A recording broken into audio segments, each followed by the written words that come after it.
it's Lauren. Welcome back to my channel. So today I'm going to be talking about what it was like for me to be a security guard. So I was a security guard up until pretty recently. I decided to leave it. I had had quite a few bad experiences, but I wanted to share my story with you guys from a girl's perspective. It isn't super common for a girl to be in the security field, but it's not super uncommon either. Obviously, it's not against the law. It's not like forbidden for a girl to be a security guard or security officer, but I was. So I was a security dispatcher for almost a year, and then I was a security guard and officer for a few different companies, like I said, up until recently. So when I was in Colorado, I was a security dispatcher, and it was actually the best place I had ever worked.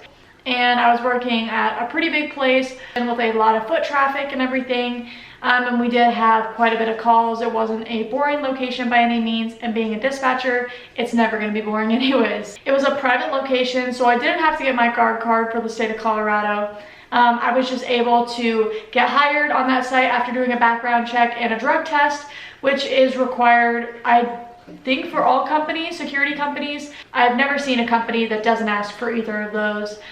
Since I was in Colorado or since I've been in Arizona, everything I've seen does require that. We did have police on site at that location, so anytime something happened, it wasn't like we're gonna call the police. It was like we can radio for them and they're gonna be right there within, you know, like 2 to 5 minutes. And that was really, really nice, because honestly, I never felt unsafe. I didn't feel like if something bad happened, it would ever get out of hand. But it was my first security position, so that really stuck in my mind, is that is what security is like. Everybody worked as a team. If something happened, it was communicated. Paperwork was always done correctly. I mean, we recorded everything that happened. It was very, very professional. And even though it was a family environment, we kept it professional, and that was really important to me. And being young and just getting into that field and being surrounded by what some people would see as chaos, I was really calm and I felt safe. And then coming to Arizona, they did require that I get my guard card in Arizona as I started applying for new companies. And so I got my guard card. It took like a month to get it, and it costs, I think, close to $100, but it does qualify you to work for, I think, almost any security company if you're not working for like a jail or something like that. So they are like more flexible with it. They see that you have that experience and you have a guard card, you're pretty much set to get in. And so as long as you have a guard card, it doesn't take a lot of training to be a security guard. For some companies, that's not the case. I know some companies actually have security guard like academies. Very, very serious. It just depends on where you're going to be working. And I did work for one location that said, as I've been in Arizona, that said I would have to catch rattlesnakes, that they wouldn't call animal control. So I mean it when I say it, that every location is different and every company is different. But I'm not going to disclose any of the companies I've worked for since I've been in Arizona, because truthfully, they've all been terrible. And not everybody will have the same experience as me with that, but it was not good. So like I said, in Colorado, everything was very positive, very family oriented and professional. And when I came to Arizona, I got my guard card, which seemed even more professional to me. I figured that I was going to have maybe even a better experience somehow with the security industry as a woman. But when I got here and I started getting into companies, very quickly I was getting sexually harassed at almost every location I went to. I was in a full-on uniform, button down and pants every day, wearing a security badge with my security identification on it, which is the guard card for the state of Arizona, which I had to get the background check and everything just to get, and pay that almost $100 for. And I would get comments from some like Hispanic guys coming into those properties.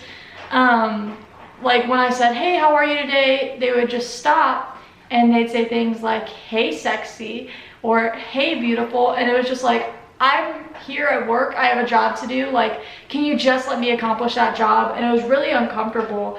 And there were some times that people who did know me that were constantly coming into some of those locations, they would specifically ask for me, and not for any particular reason, which made that even more uncomfortable. It's not like I had a good relationship with them. They would come in and say, "Hey, where's the blonde girl?" from what the guys told me. And I don't know if that's the case, but they specifically started requesting me, and it just got uncomfortable. There was also an instance where I was on my lunch, and I think I went It was at one property, they actually sold food there. So I went and bought some food, and I was still in my uniform. I kept it all on, but I still acted professional. I wasn't asking for free food or anything like that, like I know some people do at some companies. And you do you, but I don't feel like that's correct. So I went in, and this customer walked up to me, and he kept looking at me up and down, and I got really uncomfortable. So I like looked at him back, and then I just like looked back at the food and whatnot because I was trying to order my food. And he walked up to me and he was like, "I love a woman in uniform." And I said, "Nice." Like, I was just really uncomfortable, and I said it exactly like that. It's not like I smiled at him or said thank you. It's just really uncomfortable to be saying those things to somebody, especially when they're at work. There was one company I worked for actually where I had asked for a transfer from one location because my tires had gotten slashed. So I pissed off a customer because I couldn't allow her access. She wasn't on the access list. So I wasn't allowed to let her onto the property, and she got really upset. And then that night I went out to my car and my tires were slashed.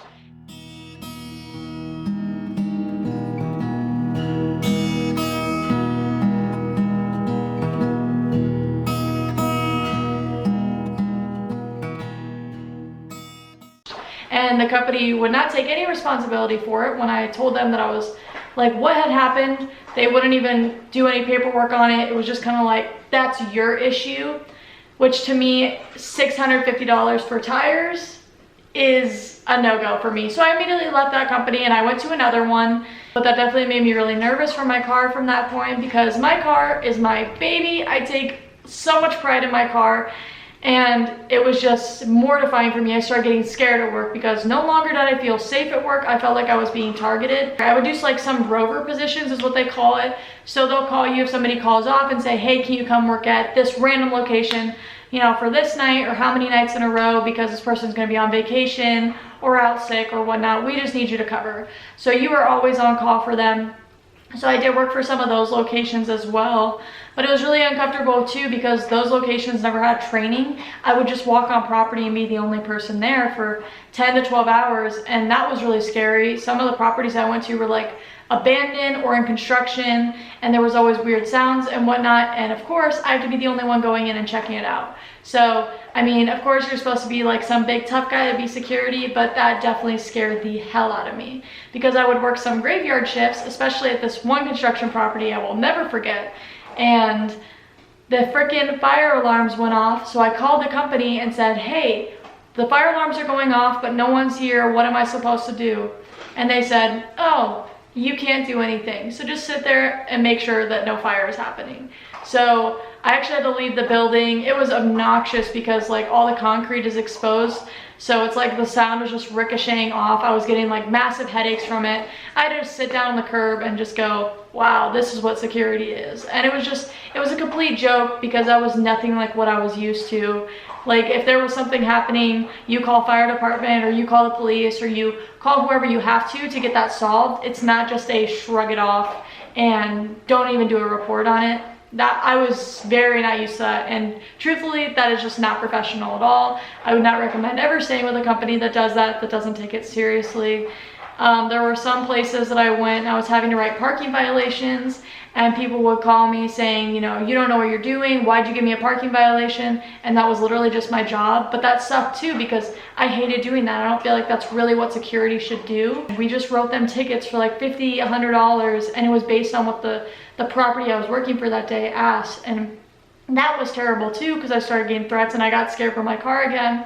So it was just like always getting threats and sexual comments and getting looked at even though I was in full uniform, specifically asking for me, people not even knowing my name, just calling me beautiful or sexy, which that's great. There's nothing wrong with compliments, but it just really got uncomfortable trying to do my job every day, being in a full uniform, long sleeve uniform, pants, combat boots, hair back, and that stuff happening. It was just really, really uncomfortable, and that's why I got out of the security industry. If you get uncomfortable easily, you're gonna get really uncomfortable in the security industry because you will get comments like that, and I'm not the only girl who's ever heard of that.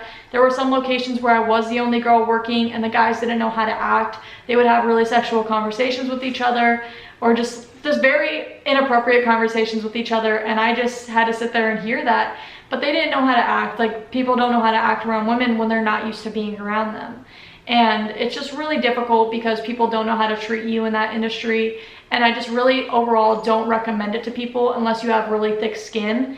And I think I have pretty thick skin for the most part, but there are some things I just get so uncomfortable with that I can't take. I can take getting yelled at any day by a customer. I can take any of that, like any customer complaints. But it was the stuff when, like, my personal belongings, like my car, got vandalized, and then I started getting comments. And I've also, some guy read my badge and followed me on Instagram, and then messaged me about it saying, hey, I saw you at work. And that made me super uncomfortable too, because it's like, you're abusing the fact that my name is on my badge, and you going out of your way to try and hit on me is also just so uncomfortable. Like, we could have had that conversation and I could have told you then as well. It's so wrong to abuse those kind of things. And so overall, I just really wouldn't recommend being in the security industry as a woman unless you have really thick skin and you're not easily offended by things, because you will get a lot of stuff. And there are some guys that totally discriminate upon women